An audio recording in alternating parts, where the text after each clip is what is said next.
Let's talk about boundaries. I'm Tenji. I'm an executive coach and a career coach, and I support leaders who are trying to accelerate their careers. And something a lot of leaders keep coming to me with is boundaries. I'm burnt out. I've been asked to take on more. My divisional scope is expanding.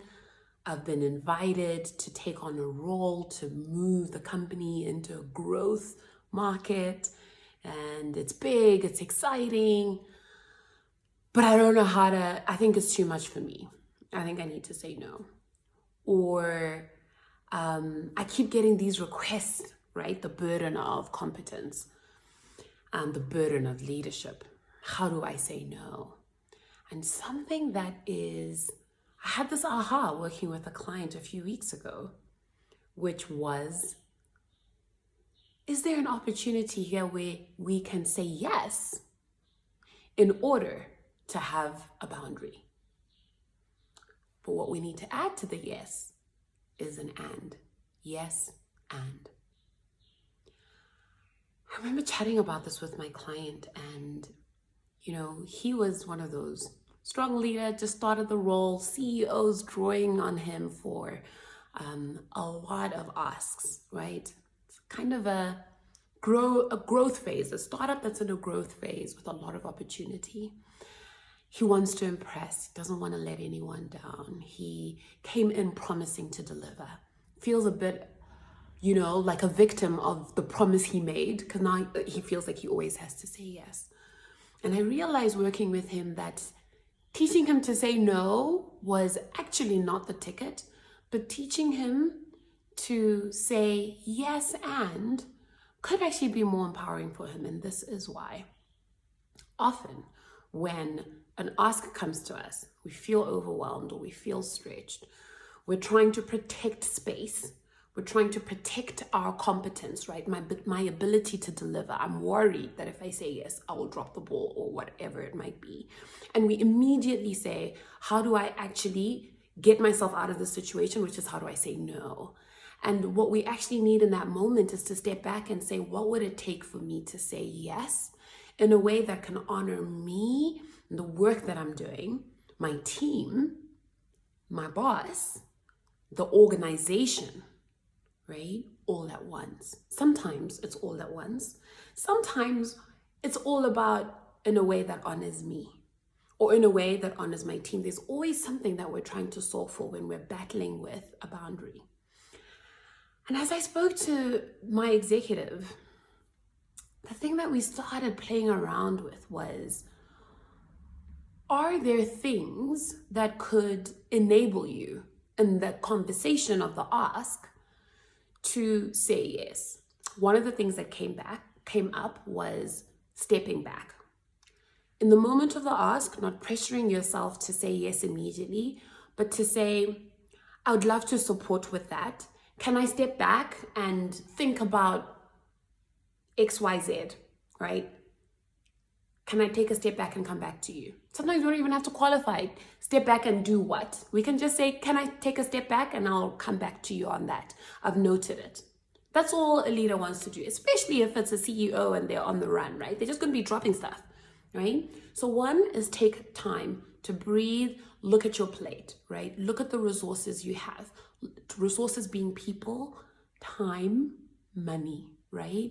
And how does this impact the resource allocation, people, time, money, that you have to do in order to prioritize the highest priority things on your list so that you deliver the value that you are accountable for, right? Sometimes additional asks jeopardize, right, the value that you'll get from your highest priority things.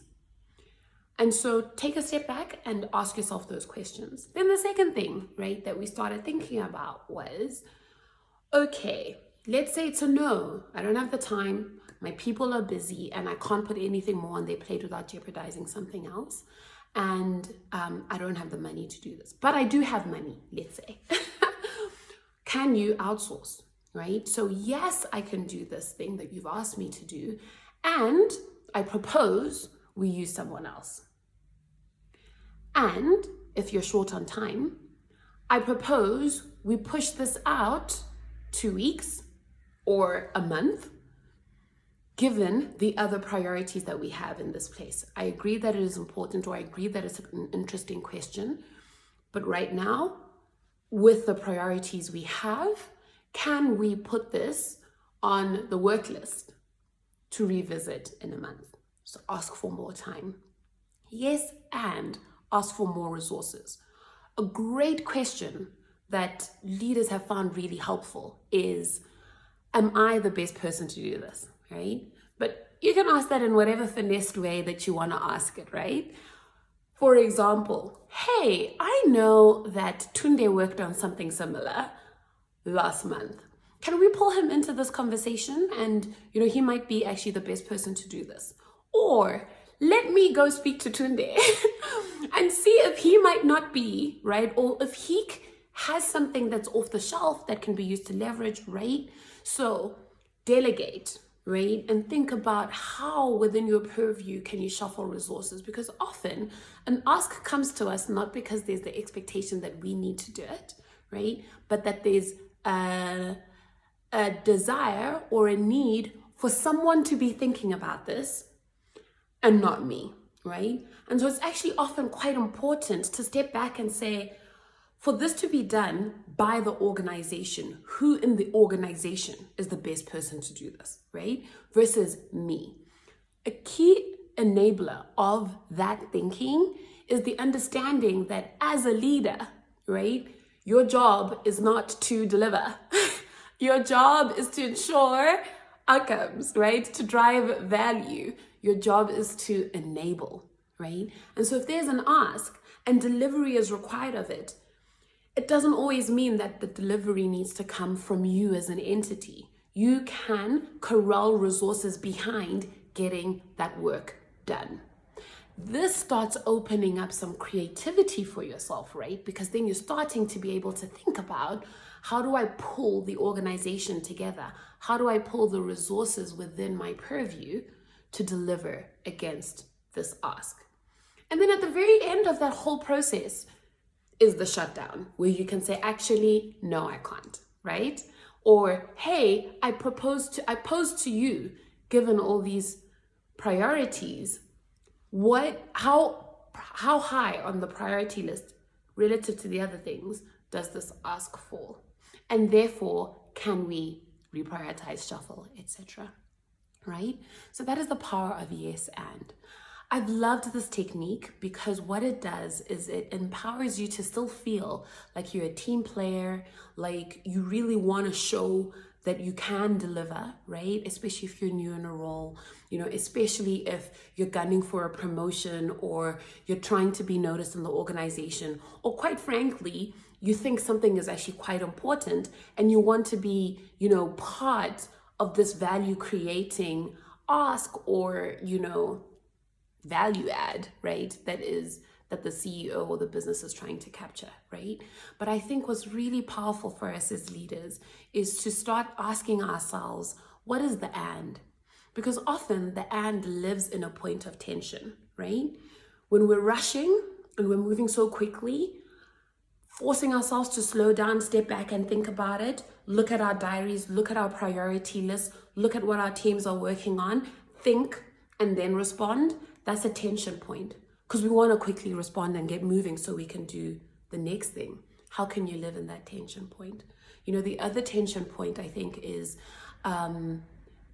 pushing your leadership out of the space where you are absorbing all the work, all the asks, all the demands, and you're starting to really leverage. Because if you're truly going to leverage others, right, you need to coach others, you need to trust others, you need to make time in your diary to invest in others, you need to create processes and systems that make it easy for others to do the work that you would absorb, right? So can you see how yes and makes you a better leader?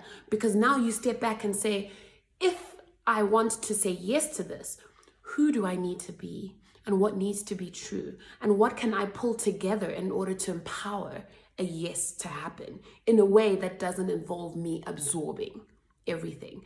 That is where growth lives. So I would love to challenge you to ask yourself this week if there is anything that you've been saying, how do I get out of this? How do I get out of this? And pause and reframe the question and say, what needs to be true so I can say yes to this? And how can I enable the yes to be done?